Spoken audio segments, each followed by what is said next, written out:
on earth should these two be given taxpayer-funded security in the first place? They are no longer working royals. Australian viewers of the Mark Dolan show don't want to see Harry and Meghan. The reason why it went down well in 2018, Paul, is because the Australian public didn't know Meghan Markle very well. Well, they know her now. And what do they know her to be? A gold-digging grifter. I love it. If you want the full breakdown as it unfolds, tap subscribe and stick with me because this only gets deeper from here. Over 45,000 Australians. Yeah, that's the number sitting on a change.org petition right now. And the message isn't soft at all. The banner straight up says, "We don't want you here." Another 758 names dropped in just today alone, all aimed at Prince Harry and Meghan Markle ahead of their Australia trip. Australians don't want them there. They're not interested. And they've raised a petition in Australia to say, look, if they do come, free country, but if they do come, they're coming as private citizens. This is not a royal tour. And we do not want a single penny of Australian taxpayers' money spent on the police protecting these two. The title doesn't sugarcoat anything either. No taxpayer funding or official support for Harry and Meghan's private visit to Australia. That's bold. No filter. This whole thing started small too.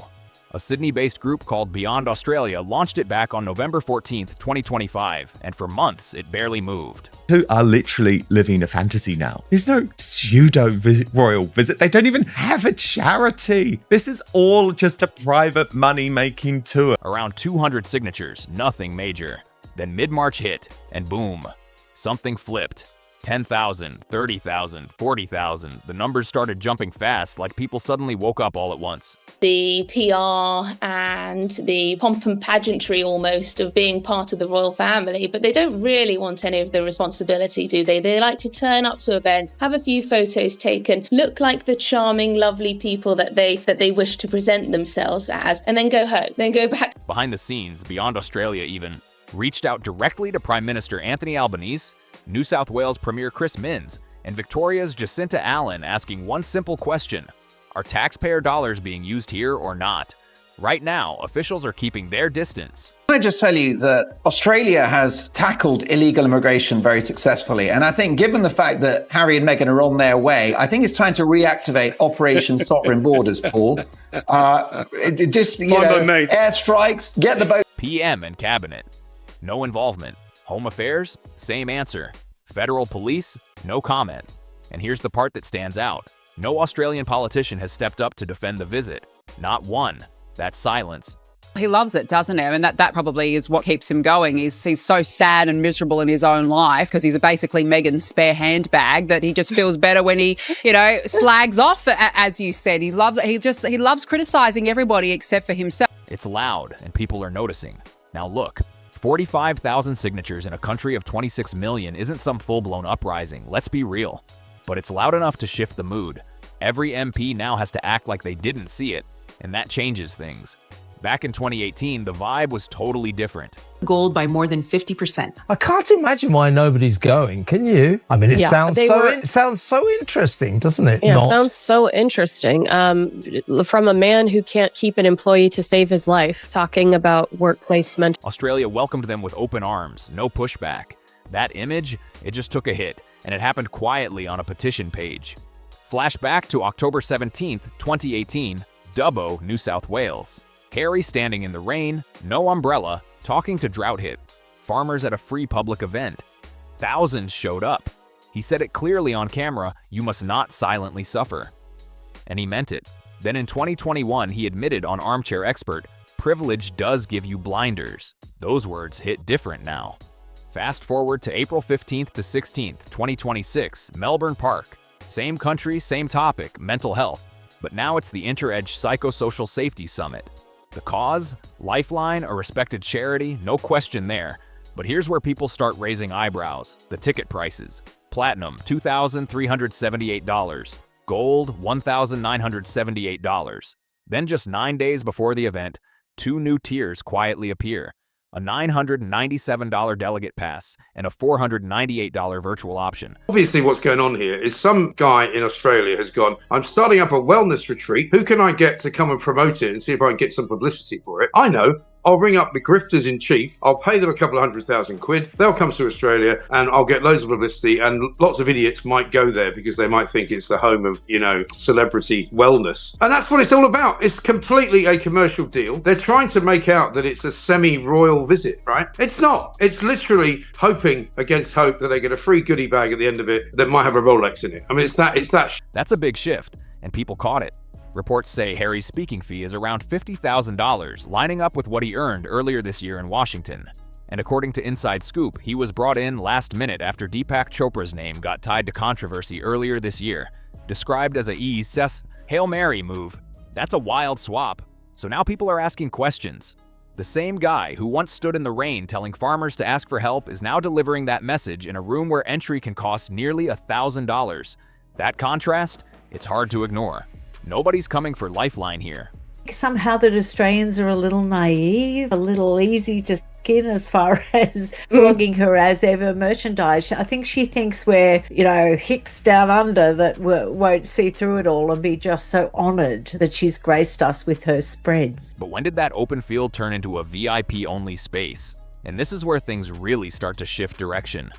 Before we go further, lock in this date, October 3rd, 2025. It matters more than you think, because now we move to Meghan's Sydney retreat, her best life, happening April 17th to 19th at the Intercontinental Coogee Beach. She's never sold, £100,000 worth of jam, quite frankly. No way.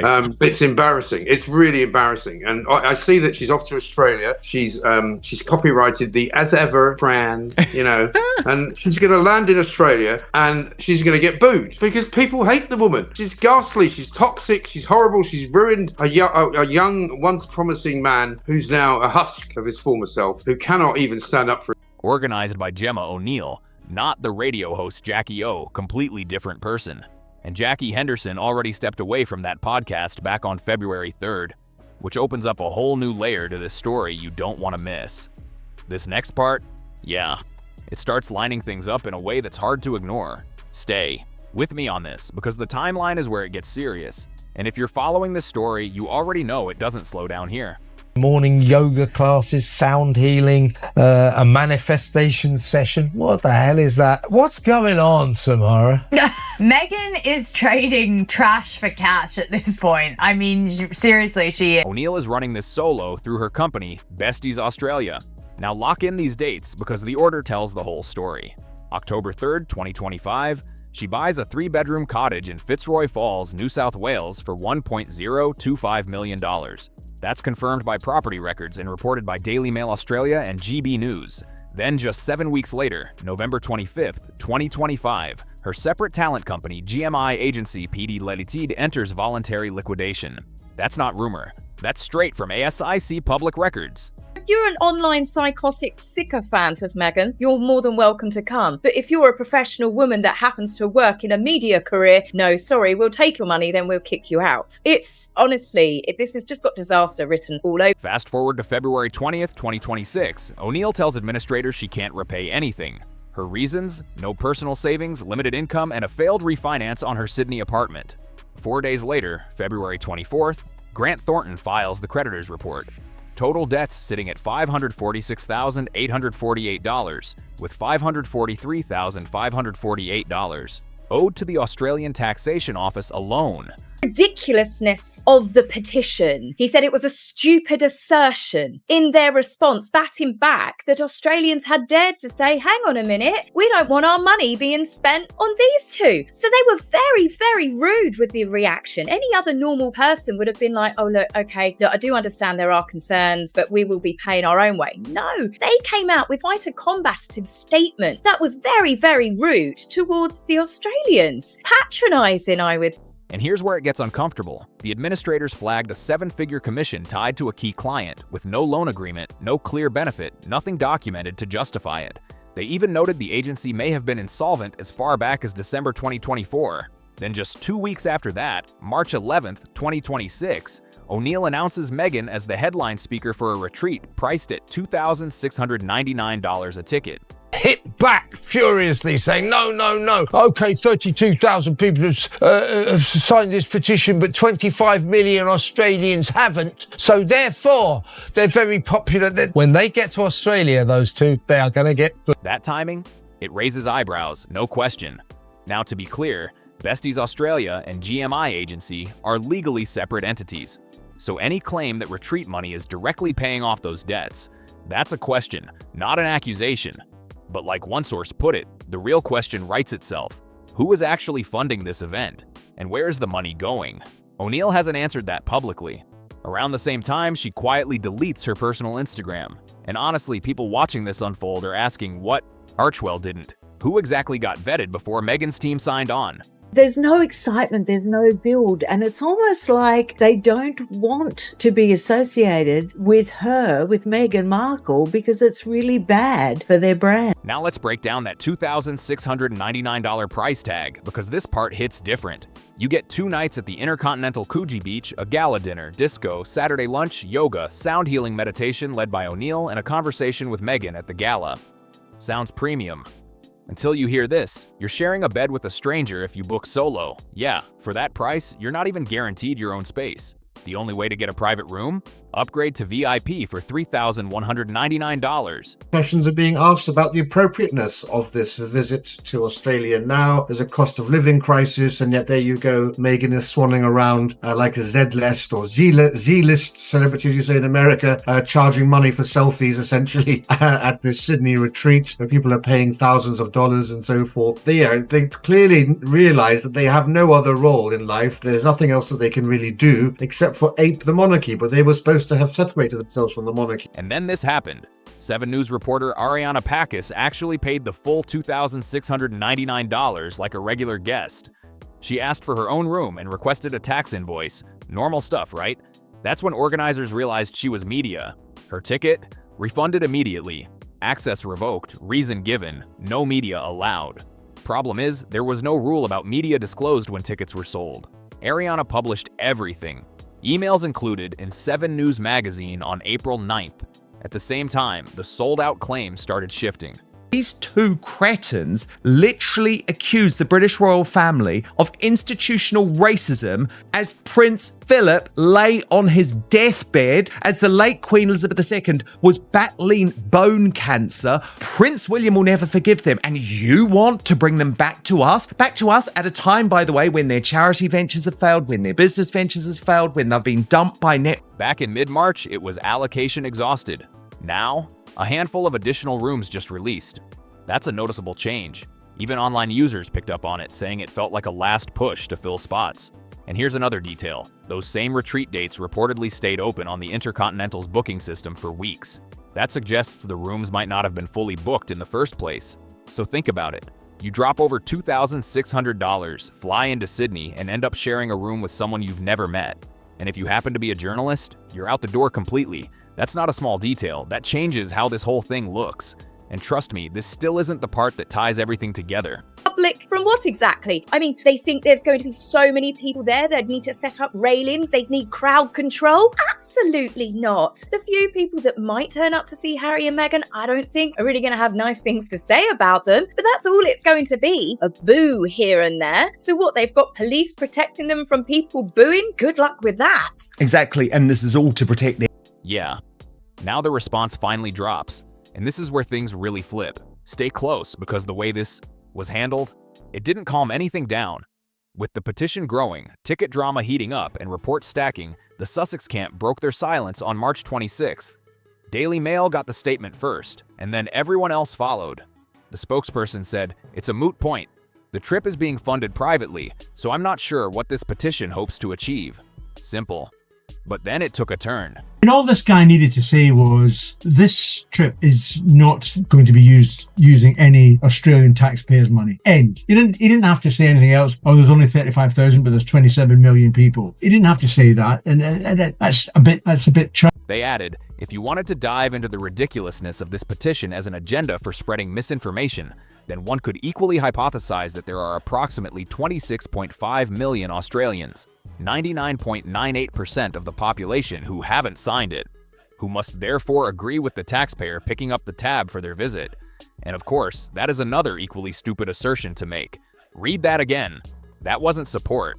That was sarcasm, written out and aimed straight at tens of thousands of people who signed that petition, and people noticed. Beyond Australia came back the very next morning with one clean line: silence does not equal consent. That hit. Then critics jumped in fast. Royal biographer Tom Bower told the Daily Telegraph, "Meghan is doing it for money. It's rather grubby." PR analyst Maya Riaz told the Mirror the whole thing feels tone-deaf at a time when authenticity is already under question. Those aren't random voices. That's pressure building from multiple sides. Here's the twist, though. The statement didn't shut anything down. It actually boosted it. That petition? It likely would have slowed around 5,000 signatures naturally. Instead, after that response dropped, it jumped another 5,000. That one comment didn't kill the story. It gave it more attention, more reach, more energy. That's the kind of move that backfires fast. And then this detail slipped out. Internal planning notes shared quietly with media on April 9th by their own communications chief, Liam Maguire. One line stands out: no walkabouts in Australia. Not in Sydney, not in Melbourne, nowhere. The reason? Security costs tied to managing public crowds. Now compare that to 2018. Back then it was packed. 76 engagements, 4 countries, 16 days. Opera House, Bondi Beach, Dubbo, all open, all public, thousands showing up everywhere. There's even that moment people still remember, a young boy, Luke Vincent, hugging Harry on camera. That image stuck with people. But 2026, completely different setup. The schedule now includes a children's hospital visit, an Invictus event on Sydney Harbour, a women's shelter, an AFL club stop, a rugby match, and a short Canberra visit, without Meghan. And here's what stands out. The retreat? It's not even listed in those official notes, and once you notice that, it starts raising a whole new set of questions you probably didn't see coming. And this is where it all lands. And yeah, it raises the biggest question of all. If you've made it this far, don't miss this last part. And make sure you're subscribed, because the next breakdown goes even deeper into what's buried underneath all of this. Maguire's own team treated the retreat like a completely separate commercial move and left it off the official itinerary entirely. That alone says a lot. And right at the center of everything, one question keeps coming up from every direction. Tom Bower, Beyond Australia, 7 News, even everyday people watching this unfold, all asking the same thing. Who is actually paying for what? The petition focuses on security. Who covers that cost? The retreat brings up something different. Who's funding the lifestyle around it? The Sussex camp says it's all private. But when people start lining up the public records, reports, and timelines, it doesn't look that simple. Back in 2018, Harry and Meghan landed in Sydney, and the Istiqbal was huge. People showed up, crowds packed the streets. The energy was real. Fast forward to 2026, and now they're walking into a petition that literally says, "We don't want you here." That didn't happen quietly. Now stack everything together. A retreat run by someone whose separate company owes over $500,000 to the tax office. A keynote event that had to drop ticket prices by over 50% just days before it starts. And a schedule where the public isn't even allowed to show up and interact. That's not the same vibe as before. That's structured, controlled, and heavily monetized. It feels less like a public visit and more like pay-per-view access. Nobody outside that March 26th room knows exactly how that moot point statement came together.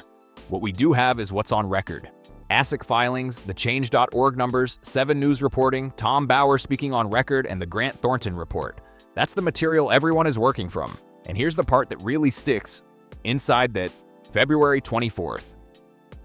Grant Thornton report. There's mention of a 7-figure commission payment. No contract, no documentation, no clear purpose. That detail didn't get fully unpacked here, but it will. So if you want the next piece that connects all of that and pushes this even further, hit subscribe and stay locked in. Because the deeper you go into this story, the harder it is to ignore what's sitting right in front of you.